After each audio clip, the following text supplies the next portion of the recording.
God damn it, you accursed. It's time for the only political podcast that would dare do one of two things. One, delay itself for 24 hours, just so they had time to assess the government's fiscal update and work up something cogent to say about it. And two, devote a full 6 minutes of the program to whinge over Cole Caulfield's ice time. Actually, we've done both of those things. Thanks for being with us and waiting for us.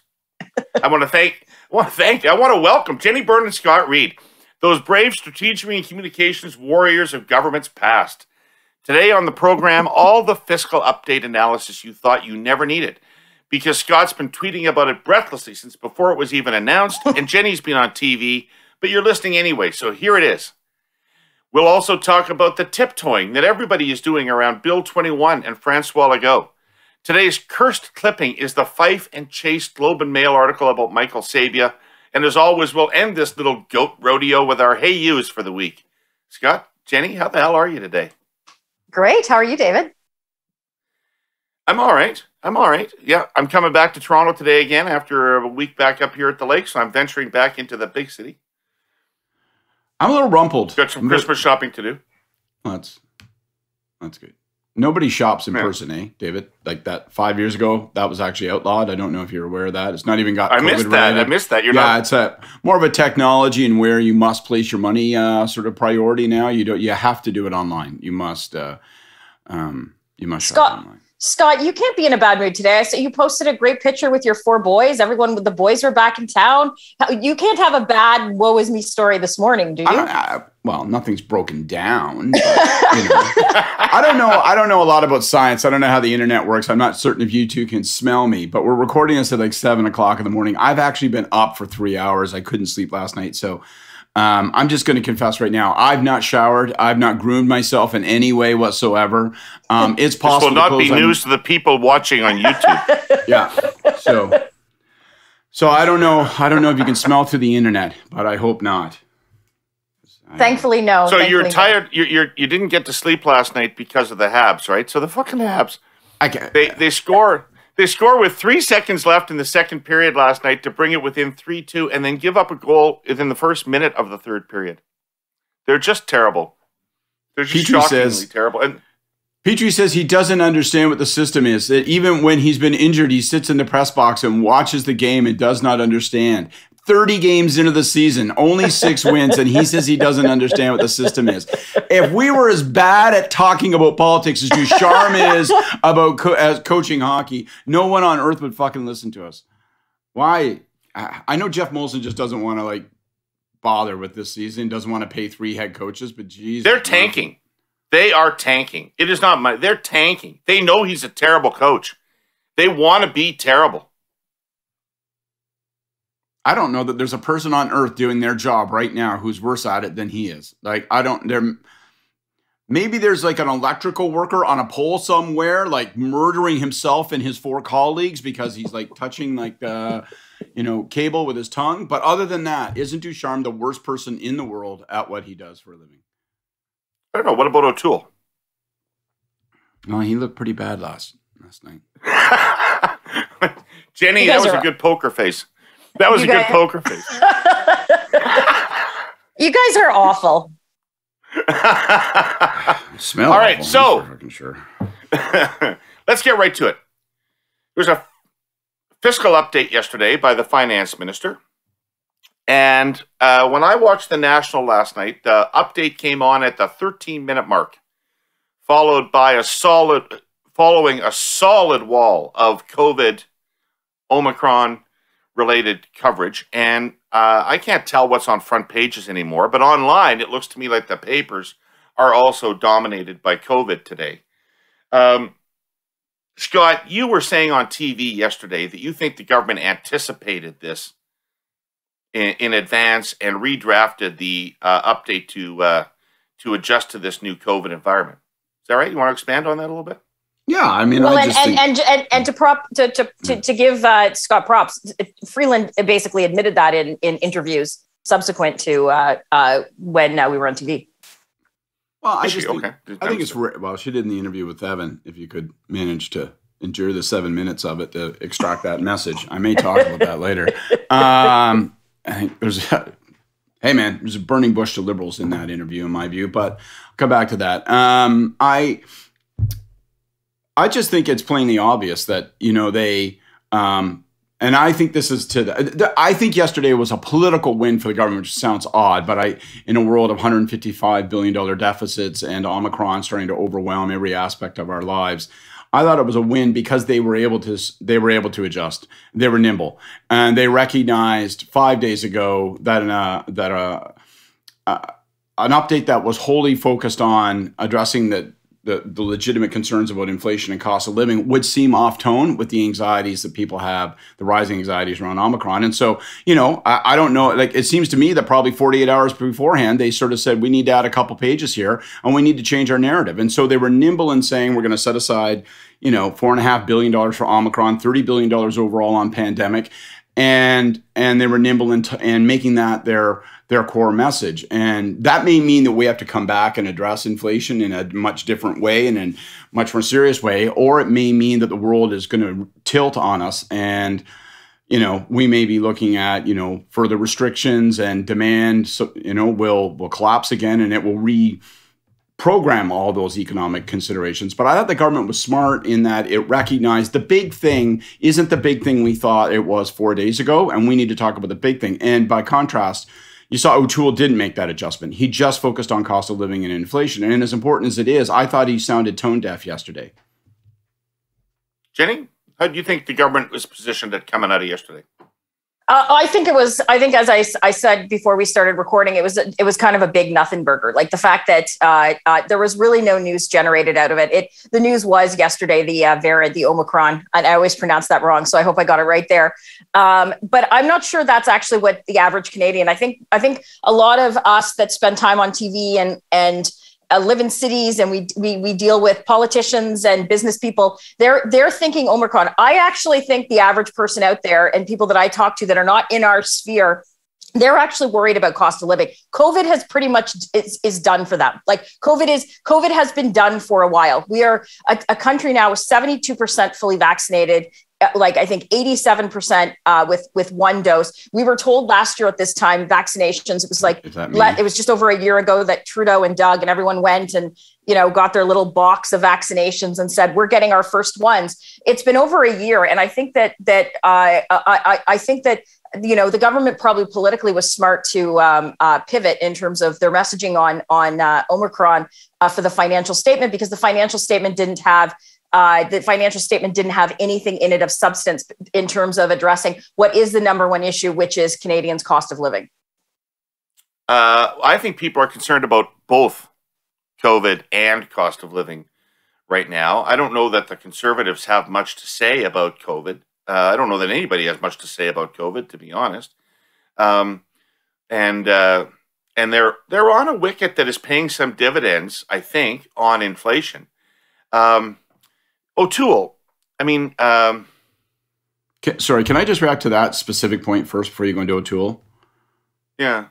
Because I think I see this differently than you guys, I think. I think that when you guys say, both these things, of course, both things exist. Of course, people are anxious about both things. Of course, when we see, grocery bills going up the way they are, people are anxious about it.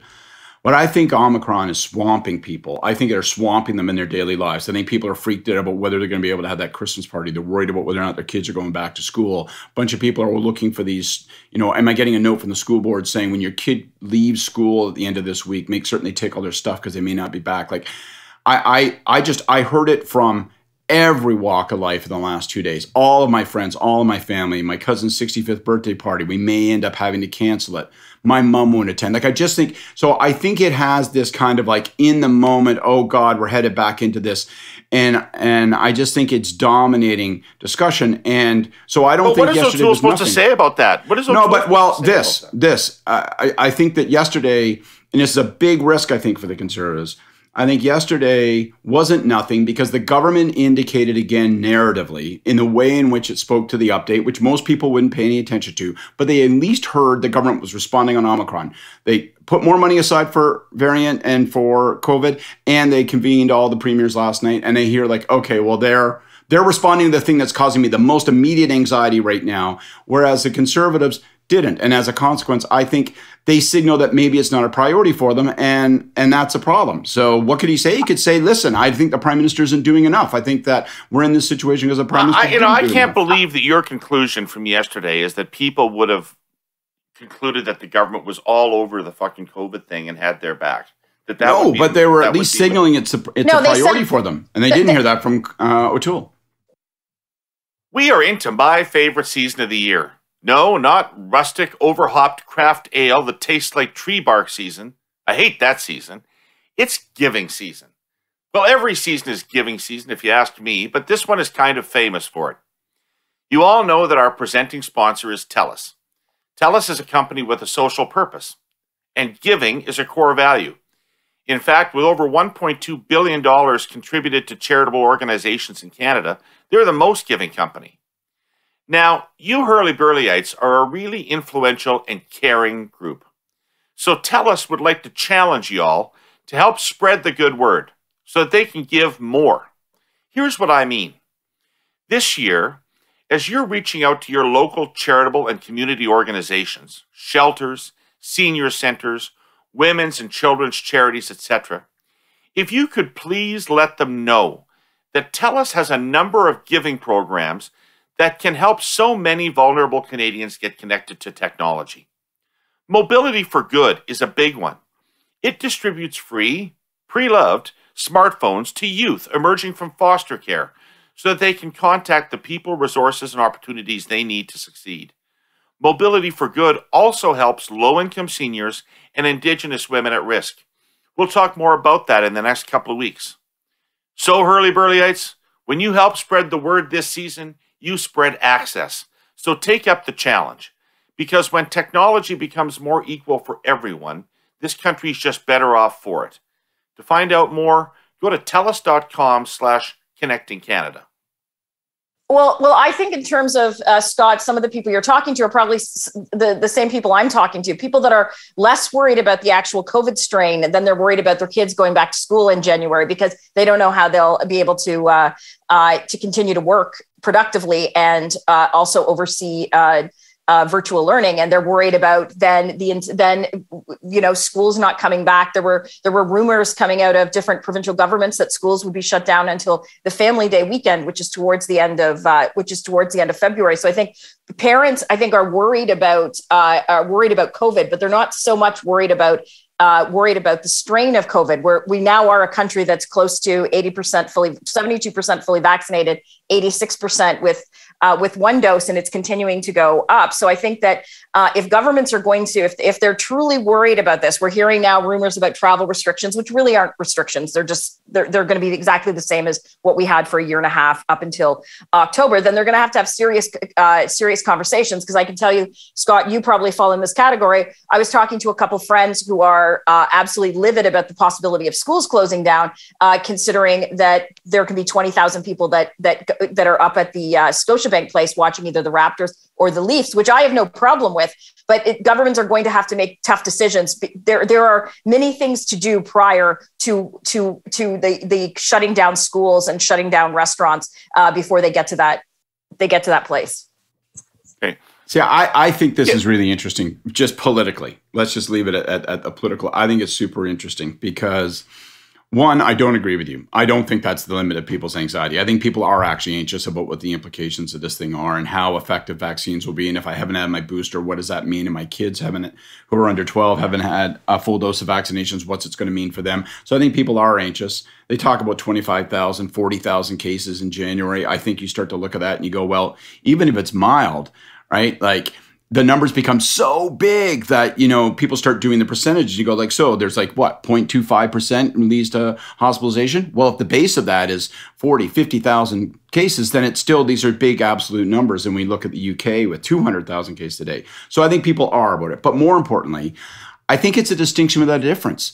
Like whether it's I'm freaked out about the virus or I'm freaked out about the consequences of the virus, people are still freaked out about that thing. And I think the governments either, and we've learned this over the course of 2 years, governments and government leaders and political leaders either are responsive to that anxiety And I think by and large, no matter all the mistakes the federal government has made and other governments have made, being responsive to that anxiety has been a standard of Trudeau's successful navigation of this. And I think the Conservatives are really, if they make the mistake of dismissing this and diminishing it, saying it's not as important as inflation. And yesterday you didn't even hear Omicron out of O'Toole's mouth. I think they're really playing at matches. It's very predictable. This thing's going to dominate our political lives for the next couple of months. Yeah, but but Scott, I think if liberals like you underestimate the cost of living crisis that Canadians are having, that's detrimental as well. I'm not underestimating. But you are. By the way, it could absolutely. I'm not, and it could be completely altered in its dimension by COVID. If we end up with heavy duty restrictions again, then all of a sudden the demand is going to collapse again, and it's going to make this even more complex. Maybe harder in some ways, maybe less difficult. I can't see Canada be leading if we went down into lockdown, we would be solely in the category of where New Zealand and Australia are. No other country in the world, including our major trading partner, is anywhere close, regardless if it's a Republican or Democrat in the White House. They are not locking down again. They are not bringing in restrictions. It's not happening. And so I don't live in a world of not after 2020. We'll see where we are in a month. Well, the lower mainland of British Columbia is no longer cut off from the rest of Canada. Washed out roads and rail links in the province's interior have been largely re-established. And the story of BC's worst flooding in modern history is already fading from newscasts and front pages. But of course, for British Columbians who've suffered through remarkably severe weather this year, let's not forget that same area was burned by some of the hottest temperatures on Earth just 6 months ago. The disaster continues. BC's Deputy Premier, with great understatement, has said that the scope of the damage inflicted by repeated atmospheric rivers was extraordinary. Our sponsor, CN, has been at the heart of the relief efforts and can vouch for that. The railway has donated $100,000 to the Red Cross. CN sent more than 400 people into the region when the floods hit, and they've been working 24/7 since. They've helped rescue stranded residents. They've ferried healthcare workers to isolated areas. They've delivered medical equipment. Oh, and they've done some serious engineering. CN had 58 track outages spread across 245 kilometers. All are now passable. In the process, CN employees used 110 pieces of heavy equipment to move 282,000 cubic yards of rock and earth and sludge. The fact is, CN is part of the communities its tracks run through. The people who live in those cities and towns are its neighbors. A lot of CN's employees in British Columbia make their homes in the interior. In any case, news headlines might fade, but CN will not. It will be there working side by side with British Columbians until the cleanup is done. BC can count on it. O'Toole is in a situation where his approval ratings are plummeting among his own party supporters. So Angus Reid had a poll out last week that said something like 60% of Conservative voters in the last election have a favorable opinion of Erin O'Toole. He's in a battle for a certain segment of voters right now that he's got to win hearts and minds. I presume that is more effectively done on cost of living than on COVID. I can see some reasons why O'Toole is doing what he's doing, but he surely seems to be in bad shape. I actually don't really know what explains the dramatic drop in his support favorability numbers among Canadians overall and among Conservatives in particular since the election. I'll tell you one thing that confused me about the Go ahead, Jenny. No, go ahead. I was gonna give my thought on that, but you go ahead. Do it. I want to hear it. I think that in terms of Conservative voters, I think people voted. We've talked about this before. The thing that right now, the only thing holding the Conservative coalition together is their dislike for Justin Trudeau. I don't necessarily agree with it, but that's what it is. And without there being an imminent election, the election is passed, Trudeau's won. Without having that, then people are free to say, well, I actually don't like O'Toole. I don't think he's a conservative. I think he's blah. He campaigned hard on further spending. It's a problem he's had. If you've watched the commentary leading up to the the economic update yesterday, when he was asked, or when conservatives were being interviewed, they're like, well, you ran on a platform that would have had deficits higher, that would have had spending higher at this point. So how can you say now to rein in spending? And so I think that's the problem that Aaron has. And I'm not sure that, I think his messaging yesterday was good messaging. I'm just not sure it matters for him specifically. In terms of, though, the Liberals, things that people haven't really pointed out in terms of their assumptions is that if we want to talk about the economic, what she said yesterday, she said the deficit figures were lower than what they expected, but there was a caveat on that. We think they're lower, but you're not really going to know until we do the budget. And they also do a lot of assumptions, good for the province of Alberta, a lot of assumptions in terms of the price of oil and gas. They're predicting in terms of the numbers that they put out yesterday that oil would stay up this year, $70 a barrel, next year drop down no more than $66. So they're relying on oil and gas. They're relying on Alberta to be able to make a lot of the spending promises that they did yesterday in terms of talking about spending on COVID and what have you. Well, one of the things that interested me about the update was the Indigenous compensation angle of it, because this is a whack of money. I'm not saying it is in an inappropriate amount of money. I have no idea. But it's a whack of money. There was no preconditioning for a $40 billion spend. It dwarfs any other story in the statement yesterday, and they haven't talked about it or even bothered to explain it. So when I was watching the news last night, I was seeing these huge numbers roll up on the screen, and I was wondering what ordinary folks were going to think about that. I think exactly what we just said. I think it passes. I think, we live in a strange time. We live at a time where a $40 billion expenditure, which would make everybody's eyes pop out in any other period, gets passed off as a footnote. And people sort of say, well, we knew there was a bill coming, and we know they're trying to settle this suit, and we know that that's going to have long-term implications. But people out there don't know any of that. But no. People at the media know that. People out there don't know any of that. No, but I mean, people, they know what the residential schools, we were all sort of taken by that. I'm not saying that everybody's supportive. I'm not saying everybody's has detailed knowledge, but I think people sort of felt like there was a bill coming. And I just don't think in this period, people have a hard time distinguishing between 4 billion and 40 billion and 200 million. Like it's all, the numbers have gotten so big that they feel like, it's almost overwhelming. And secondly, from a pure tactical standpoint, they slip it in the day before the update, which is being rewritten around people's fears about Omicron. And it's mentioned, but as you say, it can hardly break through as a piece of news that people can find time to digest. So this is a genuine question, though. This $40 billion, though, isn't for residential school survivors. No, this is... as I understand, it's two funds. There's $23 billion? 27. $27 billion. And it's sort of backward compensation. And then the balance of it is for a series of further commitments going forward, notionally directed. But it's not about residential schools. It's about Jordan's principle and underfunding of social services for Indigenous people that resulted in foster care and institutionalization of children.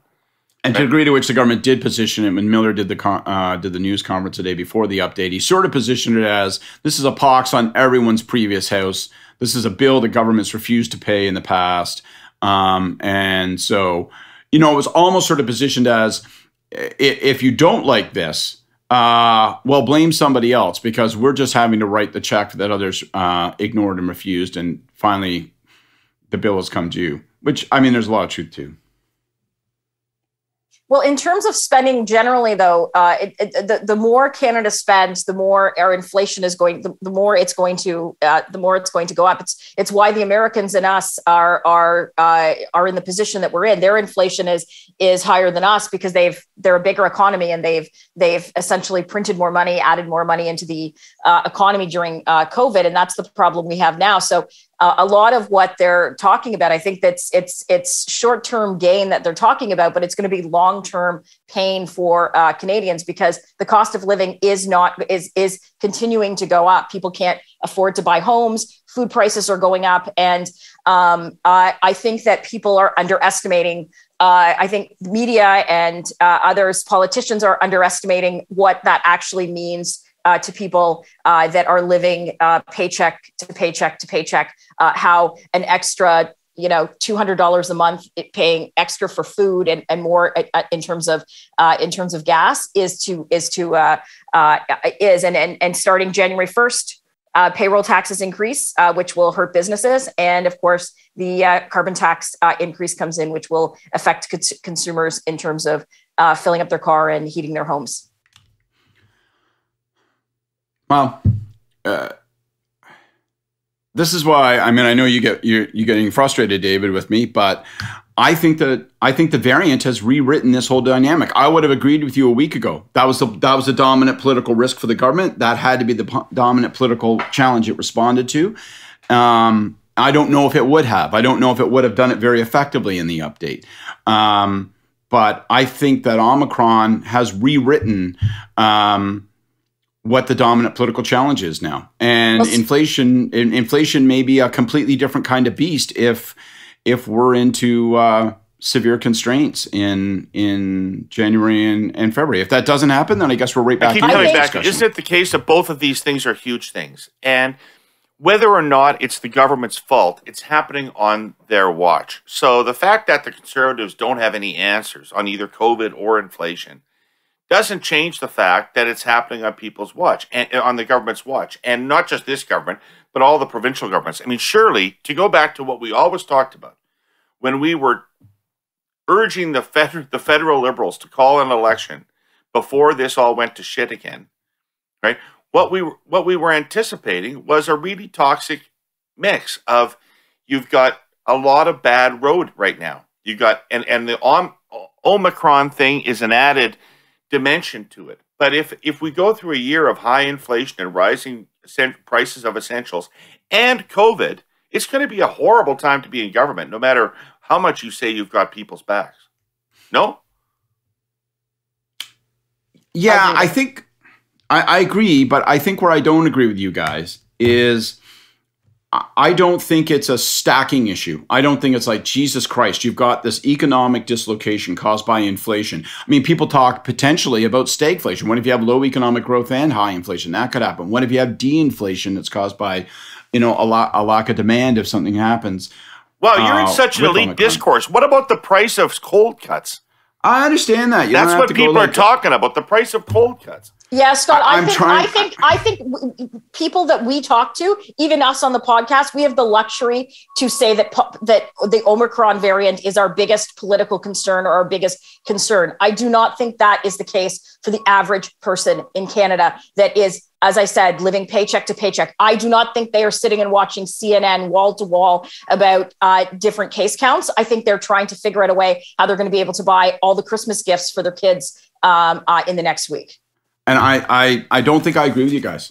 So this is my point, is we talk about these stacking. We got an inflation problem. We got anxieties about COVID and variants, and whether it's this variant or another variant. This all makes it a very difficult time to be in government. Yes, it makes it a difficult time to be in government, but I think these are qualitatively different things. And by the way, they affect one another. COVID will affect inflation and the other economic challenges. My view is, that's distinct from you guys, is that I actually think Omicron overwhelms inflation if it's bad. It overwhelms everything else. And then what people expect of government and demand of government is, do they get that? Do they get that that is where their anxiety is? So different than your perspective, Jenny, because I'm saying literally here on December 15th, we don't know how scared to be about it, but I think on January 15th, we will, and it will be the dominating fear in people's lives. And so is government responsive to that, and is it focused on that? And if they are, then people will say that government's doing its best, and I'm going to grudgingly give it as much of my approval as I'm willing to. And if they're not, then it'll fail. And I don't think these things are co-equal. I think that when something like Omicron and COVID has taught us that when it takes center stage, everything else is pushed off stage in terms of people's anxiety and what they demand and expect of government. Okay. I'm not going to respond last because I disagree. So I know. But I think that's interesting because one of us is going to be right and one of us is going to be wrong. And Dave will say he agreed with both of us no matter what happens. He's trying to split it up the middle. Not that I keep track of things, but it was me talking about inflation going to be an issue on the Labor Day weekend of 2020. Yeah, no, I think you keep pretty careful fucking track of things, actually. Save your speech for the podcast awards ceremony. Yeah, I'm not holding my breath. Last thing about the update before we move on is I was glued to CTV yesterday to watch you two and your commentary. And so I saw Evan Solomon interview Minister Freeland. And I'll just say that my overall impression was that rather than being excited to talk about her update and her plans for the economy, she seemed tired of having to explain herself and having to explain the government's position on things like inflation. There was an underlying sense of impatience, irritation. It was an odd communications exercise, I thought. I thought it was weird. Like at one point, did she not say to him, "Well, do you want me to answer the question, or did you want me to finish?" Or like it was very off-putting. She did look annoyed to be there. She looked at certain time pained to be there. The one thing I will notice, and this is less about substance or style, more substance, is that they are really putting a lot of emphasis on the job numbers. They are trying not to talk. I think, David, to your point, if she's not trying to talk about inflation, it's because it's not good news. There's nothing good they can say about it. The cost of things are going to continue to increase. Where the jobs numbers that came out last month were good, and she focused on that a lot. She focused on it in her speech and in her interview with Evan afterwards. She started by saying, when I was a young woman out of university and just finished journalism, the most important thing that I could have for security was a job, and the job numbers are up. So they're really putting a lot on emphasis on that. So I think that she might have just been annoyed, David, because she didn't want to actually answer any substantive questions on inflation, and probably just wanted to talk about the variant and jobs. I'm glad you raised it, David, because it's on my mind. I mean, it's what I was hinting at earlier when I said burning bush to liberals. And by that, I mean, it's a burning bush that is speaking to liberals to say, listen, if, as we've discussed on previous pods and people muse about and in the salons and bar stools around Ottawa, people talk about this stuff. If Trudeau is going to choose to move on, then it seems very likely that she is the odds-on front runner. She's the putative front runner. And there's going to be, as we've discussed, I think, a lot of pressure for people to say, well, we want to see her succeed.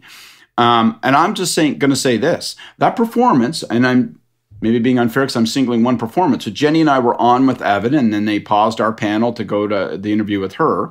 I think her manner, as you said, David, seemed agitated. She seemed frustrated with Evan that she was having to explain herself. She wanted to take control of the interview instead of having a conversation. And I think possibly just as important, there was no message there. Like, there was no message whatsoever. I didn't hear her saying, look, we are focused on Omicron and inflation. These are the twin focuses of our government. And this is how, in fact, we're going and coming back to those things. There was not a ton of coherence to it. So there wasn't a crisp, clear message. There was a manner that seemed to be frustrated with the questions and with the interviewer. And I just think she's got to be better. Like, she's too important to this government and too important to the Liberal Party's franchise interests going forward, given the unique position that she now occupies, that she can't afford to not be better than she was yesterday. She has to be one of the government's most capable and effective communicators. And as a communicator last night, the interview we were present for, it was a real fail. Yeah. All right. Okay. So, Bill 21. Bill 21's blown up in the last week based on the firing of the teacher in Chelsea, or the reassignment, I should be more accurate, of the teacher in Chelsea. And it looks like there's a lot of pressure underneath all of the leaders to break their silence on this. Perhaps oddly, it feels like there's the least amount of pressure on Singh, oddly enough, to do that. He came out yesterday and said that he would support now a court challenge to Bill 21. And what does that mean? What is he saying now? Well, he's saying that if he would support the federal government taking Quebec to court regarding Bill 21, which no one, including him, none of the leaders agreed with in the election. That remains the position for O'Toole and for Trudeau. But we're seeing more and more signs, in my opinion. So you've got Singh has come out now and said he would support a legal intervention. You've got really senior Liberals that have come out. Marc Garneau was on Twitter against Bill 21. Bob Rae really provoked the ire of the Bloc yesterday, but coming out in terms of Bill 21, the Bloc, Blanchette came out and went after him. So my guess is I predict that the Liberals, Trudeau will eventually be, because of how wrong this law is and the and people's reaction to the teacher in Chelsea being fired. A friend of mine's nieces go to the school, and this teacher was very loved. His nieces are very upset about it. Like so I think that this is, I think there's a lot of people that didn't even know what Bill 21 was prior to this, and they're seeing now what it is, and they're not liking it, including the provincial government reaction. The government reaction simply saying, well, she shouldn't have been hired in the first place. That was the fault of the school board. They never should have hired in the first place. Just seemed very, he's obviously Legault is playing to his base leading into an election campaign, but I'm not sure that Quebecers, and I'm not sure that the Quebec government understands what the reaction is outside of Quebec. His base, Jenny, the latest polling indicates that he may have the support of every French-speaking person in the province. Like the provincial Liberal Party is about to disappear off the map, and the PQ have already disappeared off the map.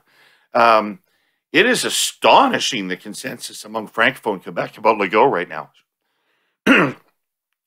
Shocking. When Anne McGrath graciously came on the Herle Burley to talk to me about the election campaign, I asked her why Singh hadn't used Bill 21 as an opportunity to distinguish himself from the others, and she cloaked it in national unity principles. She said, basically, we didn't want to provoke Quebec in that way. We didn't want to create a national unity problem over that issue. What's changed?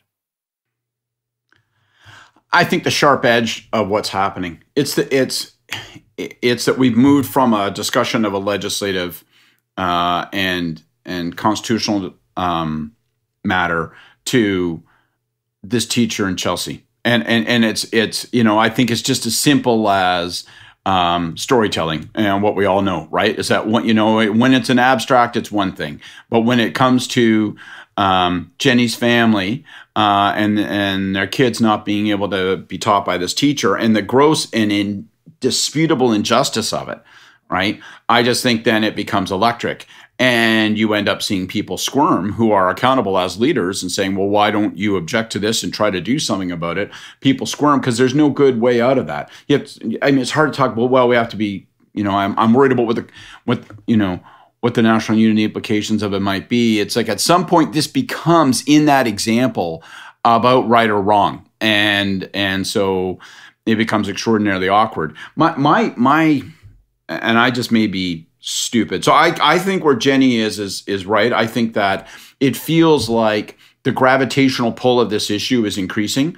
I think you're going to see that it's impossible to resist greater, louder, more strenuous objection to it and declaration of opposition to it. What I can't see, what's fuzzy to me in my mind, is how any of that what that means in terms of what gets done. Like if the prime minister was to change his tune, now he's always said, look, I oppose it personally, but I playing cards and all that stuff. So if he elevates it and says, I think it's flat out wrong, and I'd like to do everything in my power as prime minister to correct it or to halt it or to combat it. I still don't like, I mean, do you pass a new law in the federal parliament that tries to overwhelm that? How do you, like, you know what I mean? Like, because you've used it notwithstanding. Well, all you have is the power of disallowance, which hasn't been. All you have is disallowance, which hasn't. Disallowance seems to be the only tool, and I don't even think that's a desirable way to go, much less a practical way to go. So then you kind of sort of, if people shift their language, what are they then in support of? What happens? And I don't. That remains murky. Well, this may be, back to leadership politics. This may be the most consequential issue of all, because there's tremendous demand from Trudeau's English Canadian base for him to be the leader that they want him to be on this issue. And if he opposes Bill 101 vocally and takes on Legault and gets into a fight with Legault about this, you can see any chances for a Liberal majority disappearing, because they'll be on the wrong side of that issue. And so if he feels compelled for personal or legacy reasons to stand up and fight this, it may have consequences that go further down the road, because it may eliminate the prospect of gains in Quebec. It may, in fact, foreshadow losses in Quebec. But if the election happens, I don't think anyone believes we're in, other than Aaron's rhetoric, no one believes we're into having an election anytime soon. This is going to fall into a long minority situation, the same as kind of the 2008 to 2011 ilk. It's going to be a longer minority. So a lot of things can change, even if he was to take on this fight. If Trudeau was to take on this fight now, it could be an issue from a bygone past 3 years down the road. And so I think that can be a calculation you make. I think that depending on what happens with the Conservatives, it could be an issue in their leadership as well, because Aaron has firmly been kind of in the camp. The same as Trudeau, Quebec has the right to make these decisions on their own. But there is a very strong sentiment in our caucus and in our party outside of Quebec that this law is wrong and very discriminatory. And so I think that depending on what happens with Aaron, if we see the Conservatives see themselves in a leadership race, I think this will end up being an issue. It'll be an issue as well, because it has been at least it's been reported, or it's been the wisdom that both Andrew and Aaron won with some of the smaller ridings, with the support of some of the smaller ridings in Quebec, which also has changed from our last convention. A riding now has to have 100 members to be able to have 100 points, and so the smaller ridings in Quebec will mean less electorally in our point system during the next Conservative leadership race. It's a wrecking ball. It's a wrecking ball of an issue. This issue, Bill 21, it's a wrecking ball of an issue. And I can't help, part of me wonders if Legault fully understands and appreciates the complications it creates on the federal stage. And he's happy to have it dismantle anyone and everyone's claim, with the exception of the Bloc, in terms of federal seats. I wonder if he says, well, that political tension and that political outcome at the federal level strengthens the hand of Quebec, strengthens its independence, and I use that word with great deliberateness, strengthens its independence, because it helps to prosper the likelihood of further minority parliaments at the federal level, which allows Quebec to have further latitude. So as I understand the Trudeau government's argument is that if there's lots of opposition, allegedly, I haven't seen it in polls, to Bill 21 within Quebec, there are people that are going to challenge that law legally, and that challenges to the bill from internally in Quebec are going to be viewed as legitimate and taken seriously, whereas interventions from outside Quebec are going to be seen as outsiders meddling in their business and force a collective tribe response. That's been the argument for keeping the feds out. That actually makes sense to me. That rings true to me. That if it was the federal government that stepped in some way stopped this from happening, that becomes the issue rather than Bill 21. The ability of the federal government to interfere in Quebec and run Quebec's affairs would become the issue rather than Bill 21. Everything about my history, that rings true to me. But do we think if another province, any province other than Quebec, brought this law, and the federal government would have the same reaction? No. But we're always walking on eggshells around here. Like, I know people probably have never heard this or had this thought occur to them before, but I think Quebec is different. It's just a pet theory of mine I've been working up here during COVID. I've been kind of cooking that up in my basement. I think Quebec is different, guys.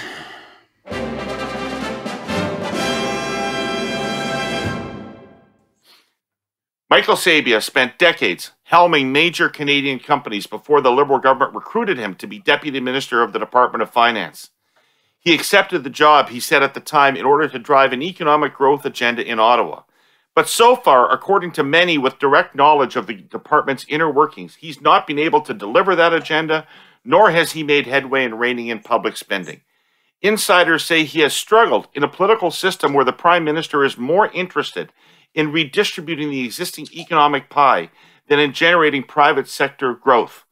Another obstacle for him has been working for Finance Minister Chrystia Freeland, who doubles as Deputy Prime Minister and has other heavy files on her desk. The Department of Finance is viewed as the most important ministry in Ottawa, but it increasingly takes its orders from the Prime Minister's office, where economic policy is driven by political calculations, according to more than a dozen Liberals, corporate executives, and former departmental officials, not being identified, most of them.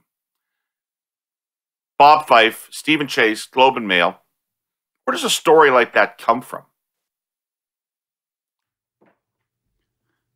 Well, it's an important question. I'll jump first. It's an important question because I actually think where it comes from is the whole ballgame. So, because there's two possibilities. Either it comes from a participant in it. Either it comes from Sabia or someone of his ilk who's close to him, and it's a deliberate effort.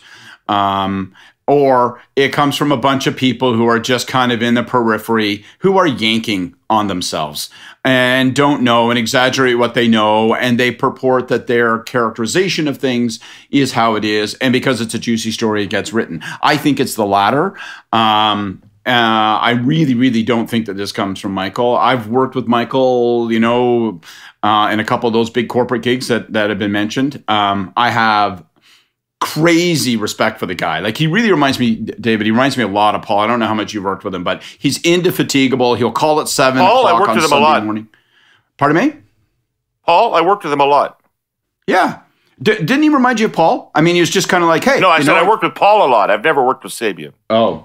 They remind me of one another. Like, it's just something like, I'm sorry, is it 6:30 a.m. on Sunday? Because this just occurred to me. And I was wondering if you have 90 minutes to spare. You don't? Well, too bad. Let's talk for 90 minutes. So boom, right? Like, it's work hard, work all the time, very focused, crazy smart, very creative. So I got all the time in the world, and we're lucky to have him, I think. But I just don't buy. I don't buy the story. So I think it's I don't buy it in the sense that I don't think it comes from him. And so I go back to your question, where does it come from? And I think it's so monumental. If it comes from him, then the story matters. If it doesn't come from him, then it's people yanking off in the newspaper. I think it's people yanking off in the newspaper. Yeah, but yeah, go ahead, Jenny. But this government doesn't focus on economic growth. That's like, it's what they said. It might be people yanking off in the paper, but what they're saying is true. So that for that reason, I can't see it being Sabia himself, just simply because the story is so unflattering. If that was a plant for him, then he needs new comms people to help him out, because that was a fail. I think that probably, though, there was a lot of fanfare. They announced, it was last December, November, December, they announced that he would be coming in. to kind of fix all things. And this sometimes happens. Like there is a reason. Politics is people kind of some people look down their nose at politicians or career public servants in terms of abilities, but it is a profession. People are good at politics. People are good at certain people are good at being a bureaucrat. Just because you're good in one sector, just because you're a good businessman, doesn't mean that you are going to be good at coming in and running the finance department of Canada. And so I think that he's probably the bureaucrats that work with him are unhappy. Probably Freeland's office seemingly is unhappy, because I assume some of the people quoted in that article were unnamed staffers on the political side. And obviously he's extremely unhappy. So I think you've probably got a situation in finance right now where all parties talked about in that article are unhappy with each other. Right. Yeah, I can see that. I can see that. I also have a hard time seeing what imprint he has made so far. Like, I'm trying to imagine how anything would be different if he wasn't there at the moment. And the things that you would have expected him to be strong at, the government has not, which I think would have been on the growth, investment, jobs and growth front. I haven't really seen that out of the government yet. So maybe he is frustrated. Maybe he's trying to lay some track for why things are moving more slowly than you might have hoped. Maybe. Well, and he probably also... Sorry, go ahead, Scott. Well, I was just going to say, I agree with that, but I think there's also two big factors there. One is the fundamental issue, which is at the middle of this story, and we've all acknowledged, which is that there is a certain degree of disinterest in economic policy at the center of this government, right? That it's not the thing that floats their boat. And so that, that happens. Like, if that's a definitional driving force, we saw with governments that we'd worked with, David, that it was, and then we've seen with governments that we'd worked with that it wasn't, and it creates a completely different atmosphere. The second thing I think, to be fair about, the imprint he's able to, it's the discussion we were having in the first half of the pod today, right? Like, it's hard to hold up that measuring stick these days, because every time you get 2 months of breathing space and you think, well, maybe it's time that we can start to sort of work on this agenda, boom, fucking COVID comes along again and then blows up all best laid plans. So it's a tough time to evaluate someone's impact in anything other than managing the crisis. Well, and there's probably also, you remember the people that we recruited for as candidates, where, you'd have people call them, they would always have their calls returned, and then they kind of get on the inside, and they have, the closer you are into proximity, the less kind of the less access you have. So my guess is Sabia probably had his calls returned by the Prime Minister and others within the government a lot faster when he was outside than when he was Deputy Minister. All right, guys. I think we've outlived our usefulness for the day. Time for our Hey Yous. Mr. Pinsent, please regather the troops we've lost over the course of the last hour. Ladies and gentlemen, please return to your seats. The Hey Yous are about to begin. Who's up first? I'll go quickly, and I'm going to break my COVID rule, but I'm going to do it. I'm going to do it anyways. My Hey Yous to all governments as they're making decisions that affect people's lives and livelihoods in a lot of cases, in terms of government restrictions and what have you, that we're all hearing rumors. We have been told for the last year and a half to follow the science, and right now the science that we're seeing out of other countries are that this is a less a less damaging or less virulent strain of COVID. And so I would just ask all governments to listen to what they have told Canadians for the last year and a half, is follow the science when making decisions that are going to affect people's lives. All right. Follow the science. Scott, what do you got? My Hey You, very quick too. My very quick Hey You is to the Ontario government. You're now the last holdout on a childcare plan. And I think that officially means you've lost negotiating leverage. So take the deal. $10 billion ain't chump change. Christ only knows how this whole thing unfolds in terms of negotiating, implementing all that kind of stuff. So we don't know that taking $10 billion will obligate you to take a heavier end of a program that will perpetuate itself. Take the billions, get the job done, finish the deal. It's only going to get harder for you from here on. All right. Scott wants to pay less for childcare. My hey you goes out to Chrystia Freeland, which is take yesterday's interview with Evan Solomon, give it to Dan Arnold, ask him to set up some focus groups to watch it. Go watch those focus groups. All right, everybody. Thank you very much for listening today. I want to thank our presenting sponsor, TELUS, and our sponsor, CN Rail. And I want to thank Scott and Jenni for being here and lighting up our Wednesday morning, a day late, but never a dollar short. And thank you all for listening, and we'll see you next week. Curse politics. Take care of yourselves.